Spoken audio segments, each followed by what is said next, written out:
This is Jamie Boyum here in Longview. I am at Trinity School of Texas. Today I'm speaking with Mike Meredith, who is a very close friend of Mark Horner, who's, of course, his body was discovered at a cemetery in Marion County and had been reported as missing and was missing for about 10 days before his body was found. How long did you know Mark?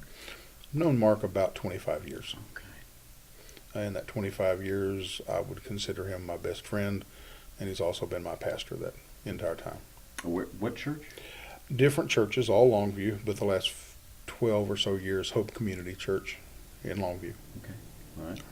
And and how long had he taught? This would be either 4 or 5 years, I believe. Okay, here at Trinity?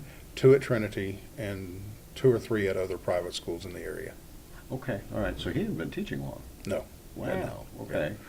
The time before teaching, he spent some time as a hospice chaplain. And then I believe prior to that, a few different jobs, but prior to those jobs, he was a full-time pastor. Okay, all right. So did he get a degree a long time ago, or? His degree, in a year he got the degree, I don't know. But he got his degree from Abilene, McMurray College in Abilene. Got his Master of Theology, or Divinity, at Asbury Seminary in Kentucky. Okay, so that was many moons ago. Many moons ago, yes, sir. Okay, and so what do you think that his students thought of him? I think his students loved him. Thought he was a good teacher, good person, good teacher, and generally fun to be around. He also directed our one-act play for us. The kids did well, and the kids enjoyed working for him, working with him. So, a good guy, a good teacher. That's great. Right. So, did you guys, have dinner together, things like that? Like spend time together after school? We, for a long time, before COVID hit, for the longest time, our Sunday school class, a small group would meet at his home. And we'd have breakfast together, and we would have Sunday school time together. And it was a small group, and of course, we were both there. Mark was always there anytime I needed him. I've been fortunate with my health. I spent one night in the hospital. Of course, he showed up to check on me. He's done a couple of funerals for me.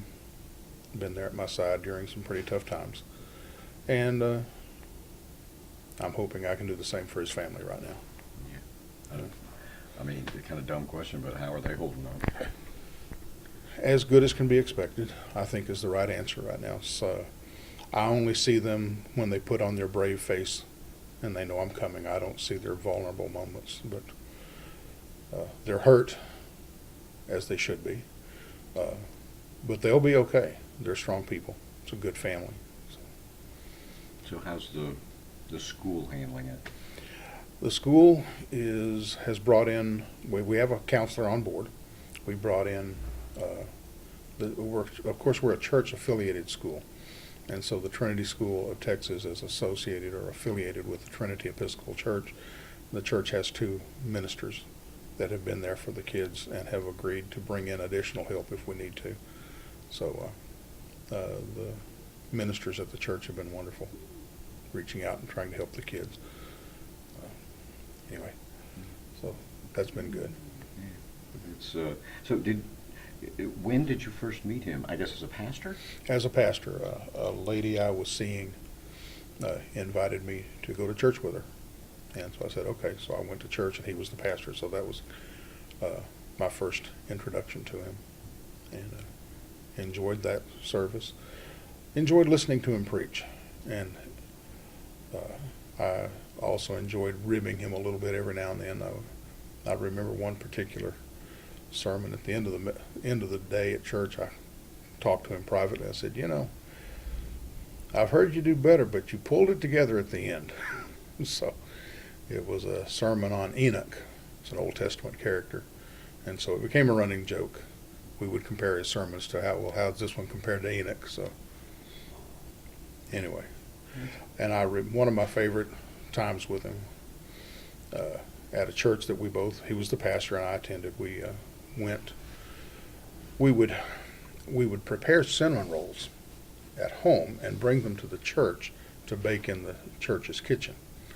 And we would get there pretty early in the morning to get that process going, because to bake cinnamon rolls, you have to let them rise, and then you have to bake them. And while they're baking, that takes time. And so he and I had about an hour and a half or so to just sit and talk. And the conversation was always varied. It was our families, our children, where we hope to go, what we hope to do. And of course, the topic frequently came around to faith, but we learned a lot about each other. We learned to care about one another during times like that. It's might be kind of difficult, but if you could sum him up in one word, what would it be? Friend. He was a friend to everybody he met. He cared for people, but friend would be the one word. So. Now, what did he teach? He taught middle school social studies, and he also had a Bible class. Okay. Just a terrible thing. It is. It's a terrible thing to lose a friend, to lose a teacher, to lose a colleague, and to lose a pastor. And I've lost a colleague, pastor, and I've lost my best friend. So, anyway. All right. Is there anything you'd like to add? To Mark's family, y'all hang in there, and I'm there for you if you need me. Okay? Thank you very much for talking to me about it. You're welcome. Thanks for coming. Mike says his co-worker, pastor, and friend will be sorely missed. We'll have more later on KLTV 7 News and KLTV.com.